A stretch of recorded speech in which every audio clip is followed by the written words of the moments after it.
So, one of my favorite forms of content on YouTube is listening to Reddit AITA posts and listening to people's takes on them. It's really fun to listen to those kinds of stories and stuff while I'm doing other things that require my focus because a lot of the shows that I watch are subtitled or a lot of the things I listen to require a lot of focus, and that's one thing that doesn't require much focus at all. So I thought one thing that would be interesting is to specifically look at AITA takes that are on books and decide if these people are the a-hole or not. If somebody else has already done this, please let me know because I would love to go and watch them and follow them. Like, I know there's a lot of AITA content on YouTube. I would love to know if there is specifically a book creator that is also doing this so I can check that out. Um, but I'm going to read just a few stories today. And if you like this, let me know because I will potentially make this a series. So this one was posted 1 month ago on Reddit r/am I the asshole by familiar ratio 8465. And it is titled, Am I the asshole for making my daughter redo her book reports for the summer because she used audiobooks instead of reading them? I'm going to be honest. My initial take before I read the story is yes, you're the a-hole because audiobooks are books.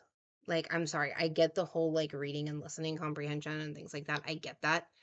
But audiobooks are books. And some people need the accommodation of audio versus sitting down and reading. But we're going to read the post. Maybe there's nuance here that I'm not getting. Let's check it out. It says, reading comprehension and listening comprehension are two different things. I just thought of that. My daughter's in middle school, and over the summer, the kids are given a list to choose some books and to read and answer questions. These book reports is more of a package and essay with questions about the books are due the first day back at school. It's just a summer reading assignment they have to complete. Sarah has read 2 books from the 10-book list and filled out the corresponding book report. I was impressed she had already filled out one of the packages, and she claimed she was in the middle of the other book. Reading has never been her strongest subject. Yesterday, I learned she was not reading the book. Instead, she found the audiobooks online and was listening to them. That defeats the purpose of practicing reading skills. Reading and listening are completely different things. I informed her that she needs to pick out 2 different books from the list and she will need to read them. I will be monitoring her phone more closely and she will join me for 30 minutes every day to just read. I will also be reading during that time. She was not happy about this. Today was our first reading session. Sarah was unhappy and my husband and I got into an argument after. He thinks I am being a jerk and she was able to fill out the packages, so what is the problem? I told him that being able to fill out the package isn't the point. The point is to practice reading comprehension, not listening, especially since reading is a subject she has trouble with. I love audiobooks. I usually listen to one going to work, but they are not reading is a different skill. He thinks I'm being unfair and a jerk. We are at a standstill on this and want more opinions. Am I being a jerk about this? Edit, she doesn't have dyslexia. She was tested. The teacher recommended to everyone who is in a lower reading group, and we listened to her. She just struggles with this subject. Some kids struggle in math or history. She struggles in reading.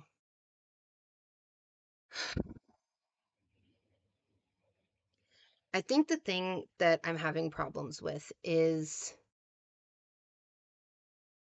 I don't think there's inherently wrong with asking your child who struggles in reading to actually physically read a book.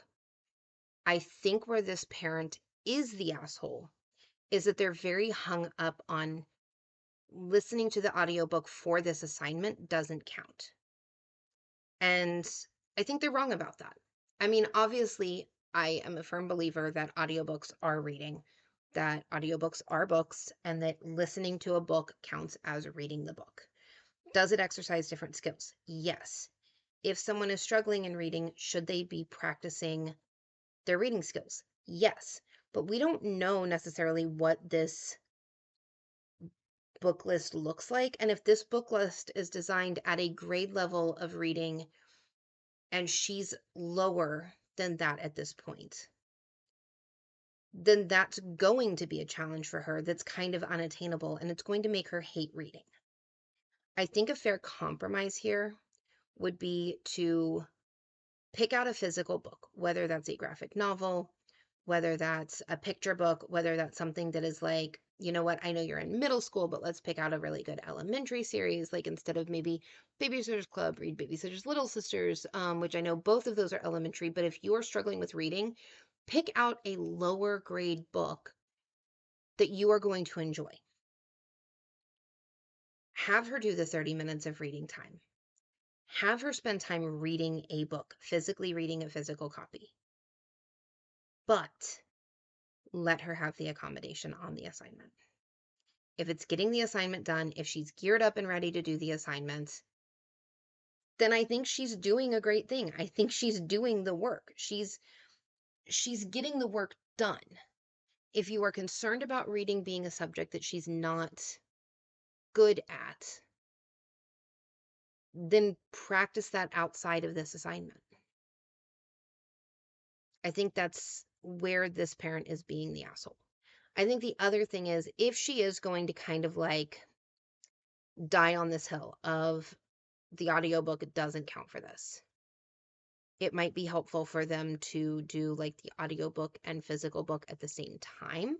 So then the daughter is able to hear and read the words at the same time, which might improve her reading comprehension. Or give your child like other opportunities to improve their reading.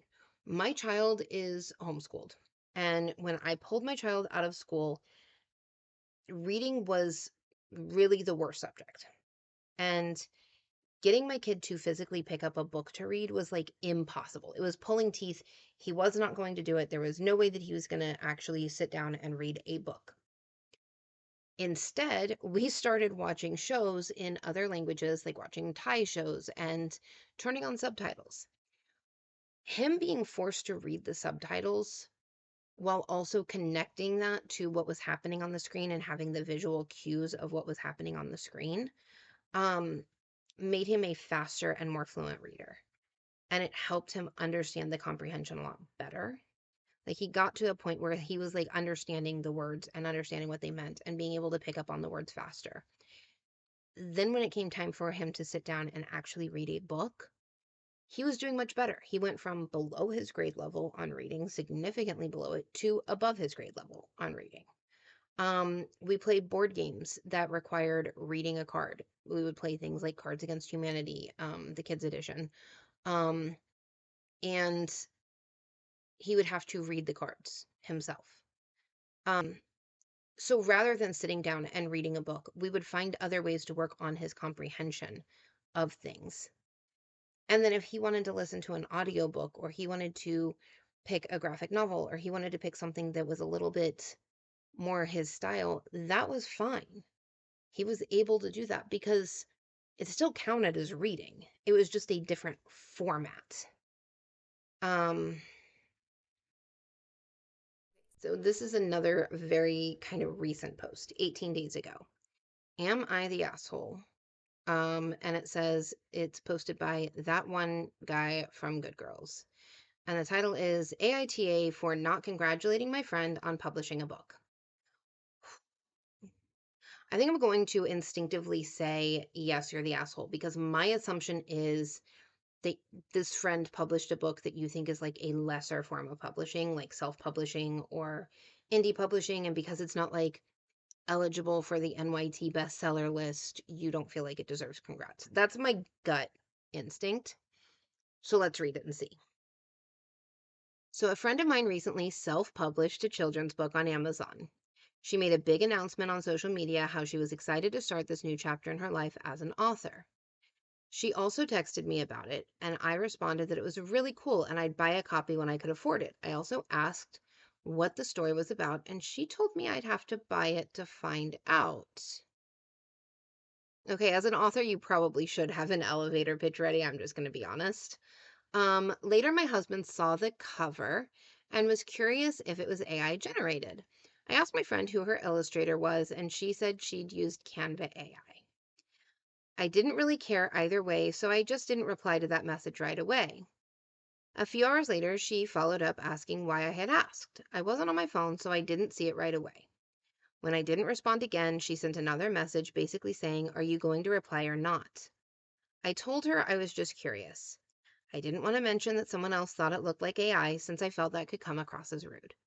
She then sent a long message along the lines of, "I already have one friend criticizing my book, and then there's you. No congratulations, just asking about the artwork as if you're trying to find something negative. So why don't you be honest about why you're asking?" Oof. I replied, "Please calm down. I can't afford to buy your book right now. When people are proud of something, they usually enjoy talking about it, so I thought asking questions was a way to show I was interested." She didn't respond after that. Later, her husband, who I work with, mentioned that she was upset that I didn't congratulate her. I have no choice but to be over at their house soon for an overnight visit, and I'm already dreading any potential awkwardness. Should I approach her once I'm there or just camp out in the guest room and hole up until the last minute? Me and him will have a tight schedule that morning to avoid any potential conversation. I genuinely wasn't trying to downplay her new book. The first thing that came to my mind was to ask questions to show support since I couldn't buy it. But now I'm wondering if I was unintentionally dismissive. ETA, I hope I didn't unintentionally mislead, but when I look back at our texts, I didn't use the word cool. I said the story sounded funny. She marketed it as a hilarious story to read at bedtime, and the title has shock value. And maybe it makes that better or worse. I'll just paste the exact text that I sent initially in response to her text about the book. When I can, I'll totally buy a copy. What's the story? It sounds funny. Um, oof. I think the thing that I'm really struggling with on this is because if someone is really taking it harshly when someone's asking if they used, like, who their illustrator was, and it wasn't like this person went to them and said, um, "Did you generate your cover with AI?" They asked, "Who was your illustrator?" Which is asking a decent follow-up question. They could have been like, "Oh, wow, the cover is beautiful. Like, who illustrated that for you?" But for this person to immediately get defensive, that's concerning. And it kind of makes me wonder or suspect if the rest of the book was like maybe either fully or partially AI generated. So that kind of, I don't know. I think that there is that concern.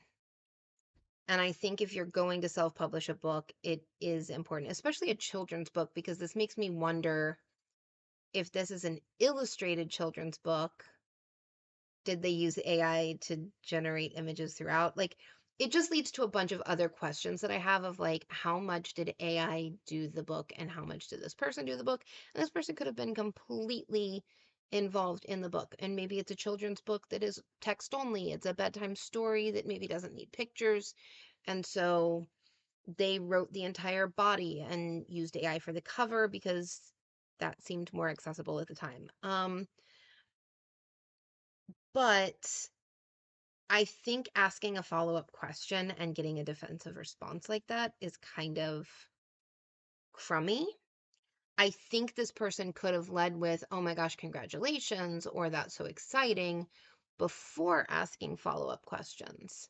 But I don't think it necessarily makes them the asshole. I think this is like very blurred lines, you know? This is, it's a complicated situation. I mean, if you're an author, like, you're going to get negative comments, so you kind of have to get thick skin, but it also is harder to take a critique from a friend than a stranger. Um, I don't know.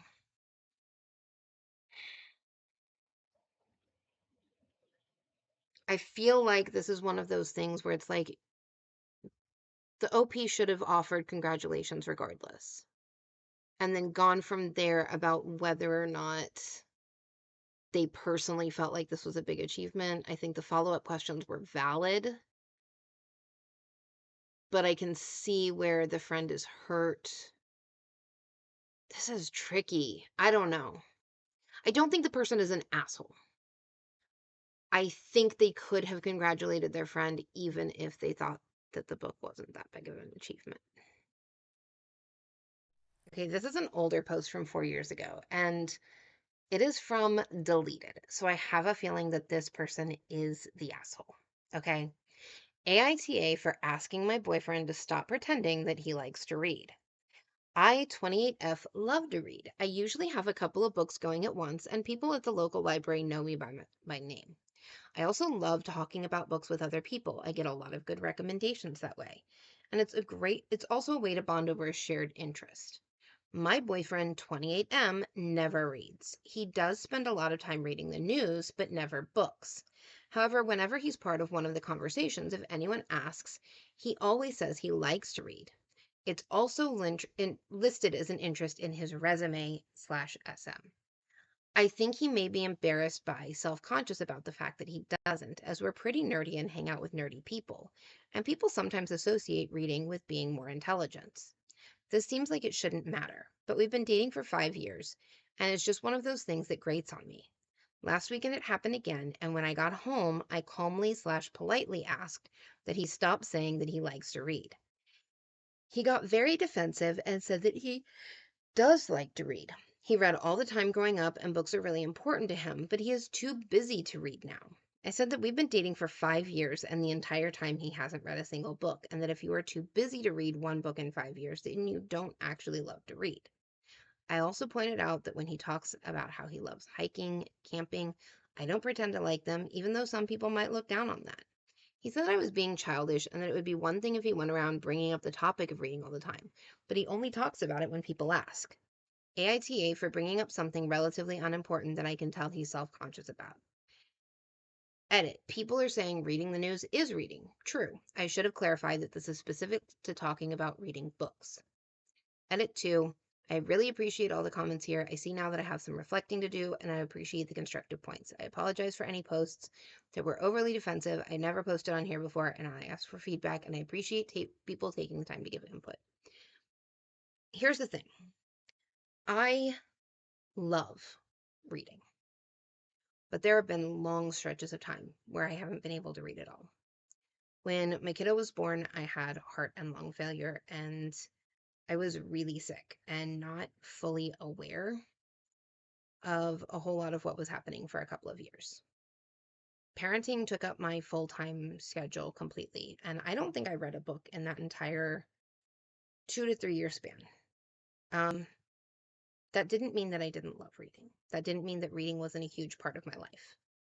It meant that during that period of time, I didn't have the capacity to read like I once did.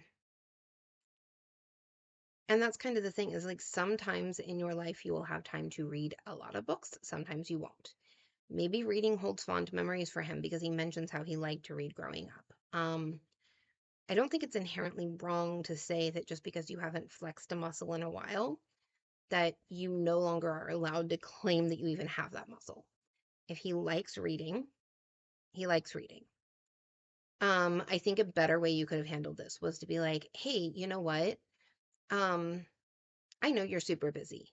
Maybe there's an opportunity that we can go and have like a reading date together where you can kind of take some time to unwind and focus on reading. Or, you know what? I love that you love reading and I love reading too. I think it's great that we have this common interest. What is a way that we could maybe take some time to read together? Not even the same book. Like maybe we could go and get coffee sometime this week and each bring a book and just sit there and read for like 30 minutes and try a new coffee spot and see how far we each get in our respective books. Maybe you could ask him to go on a secondhand bookstore date. Or if you're like an avid reader and you use the library or a bookstore or something, be like, hey, can we go together? And let's just like go and browse for a while. Maybe you'll find something that piques his interest. There are a lot of ways that you could have spent time drawing him into the reading space rather than pushing him out of it. But this is one way that you just ensure that he's probably never going to talk to you specifically about books again, even if he does love to read. That's just my opinion. Okay. AITAH for not letting my younger sister read my books. From Pitiful Pitch 5926. I, 16F, am an avid reader. When I say avid reader, I mean I read like others watch TV or movies. I've been reading a lot since I was 11, and The Hunger Games got me into books. Awesome. I love The Hunger Games. My 11F younger sister came to me a few days ago and asked if there's any books she can read. I gave her the first book in The Hunger Games, and she said she didn't want to read it and if there's any different books. Okay, some books aren't for everyone. I let her look at my bookshelves, assuming she'd pick something like Percy Jackson or another YA novel that is appropriate for her. She's almost 12 and she is mature for her age. Instead of grabbing one, she grabbed Fourth Wing. I had just gotten it from one of my friends, and since I know the contents in there aren't appropriate to her, I said to wait until she's a bit older. She denied and tried to take it. She called my mom into the room, and my mom didn't understand that she can't read every book I own, and I didn't want to explain that Fourth Wing contains some, you know, she called me a jerk, and I'm wondering if I am. So, AITAH. No, you are not the asshole here. And I think this is where maturity comes into play. Because the thing is, not every book that you're capable of reading is a book that you should be reading. As a precocious reader, I was someone who very much could have read just about any book that was lying around. That didn't mean I was emotionally ready for every single book that was lying around. There were a lot of books that I had access to that I wasn't emotionally or mentally prepared for. Um, and so I think there is a reason that there are books that just aren't for everyone. I think you offered her very age appropriate books, The Hunger Games, Percy Jackson, other YA novels that might even be a little bit extreme for 11 or 12-year-old readers. I have a 14-year-old right now, and I know that there are some aspects of those books that he would still struggle with. But I think also the problem is your mom not having read Fourth Wing should be kind of taking your word for it when you say this isn't for her. Without further explanation, but at the same time, I think that it would be okay for you to open up to your mom and be like, I think it's a little bit inappropriate. And maybe you don't have to mention you could mention that there are scenes in it that your friend really struggled with, and your friend is your age. And so, there are certain things that you felt might be difficult. You can spin it in other ways without coming clean if you feel that your mom would object to you reading that book also. Um, but if your mom is not planning to read through the books or get a baseline idea of what the book is about to find out if it's appropriate for your sister, then she needs to some degree, take the word from you that it's not appropriate and that she's not quite ready for that book. And it wasn't that you said she couldn't read it. It was that you said, wait until you're a little older. I do wonder if there weren't a way that you could say, oh, Fourth Wing is really similar to these books that are in her age range. Um, Maybe there are aspects of Fourth Wing that you could have compared to books that are more in her age range. Or it's possible that she actually does know what Fourth Wing is because it's very popular online, and depending on you guys' access to social media, she may know what happens in it, and that's why she wants to seek it out. So it's possible you could have a conversation with your sister and be like, why this book specifically? What is it that you've heard about this book that makes you want to read it? What is it about the cover? What is it about the synopsis? Why do you want Fourth Wing and not any of the other books I recommended? Because if she's like, oh, it just sounds good, you might be able to point her in the direction of a different book. If she's like, because I've heard of it and I've heard what happens in it, then it might be time to discuss like why you don't feel comfortable with her getting that book from you. And why you don't feel comfortable with being the person that lets her borrow that book at such a young age. Um, so I think you could have further communication, but I don't think you're wrong for having a flat no, and I think your mom should have backed you up there. So I think that's all that I have time for today. If you like this kind of video, you like the idea of reading bookish AITA stories and reacting to them, let me know. Maybe I'll make this like a series of videos. Um, and let me know if you agreed with my takes, disagreed with my takes, what you thought of them. Um, I thought this would be kind of fun to try and see if we like it. So, um, also, if you have any that you think that I should specifically react to, or you have any subreddits that you think I should check out that have like bookish themed posts that aren't the typical book subreddits, let me know because I would be down to do some more like reacting to AITA content or something like that. Yeah.